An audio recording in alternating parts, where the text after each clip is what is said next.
what I was doing alongside that was querying agents. And so how many people have done that or are doing it now? Okay, so it's not news to you that this is an incredibly tedious process, that there are books written, you know, on writing your query letter, the one-page letter that you just finished a 400-page book, now you have to write one page to query an agent, and you're like,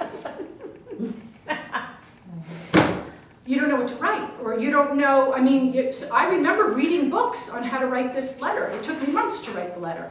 I still go back and look at it and change it, even though I'm not sending it to anybody. But, and, you know, it was a terrible, terrible time for me because I was just getting rejection after rejection. I mean, some people weren't reading the letters, I could tell. They weren't even reading the query.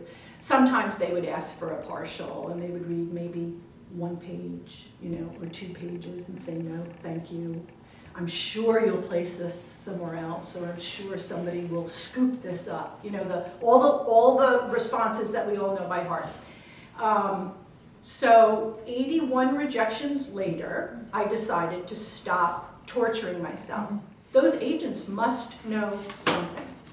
So I'm not going to publish this book because they know that it's not really worth publishing to myself.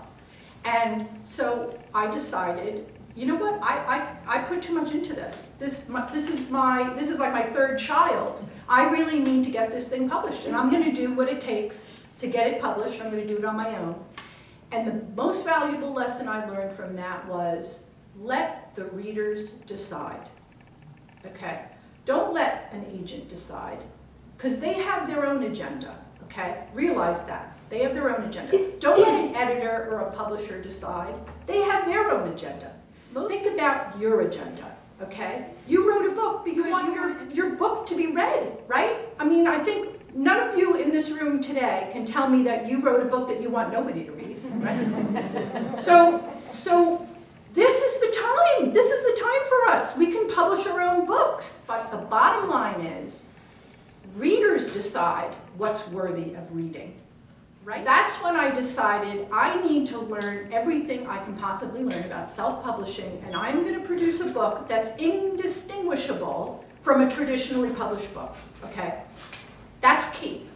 That is really key. And that's why today we're going to discuss the things that's going to make your self-published. You want to give yourself every opportunity for it to be a success, and that's possible.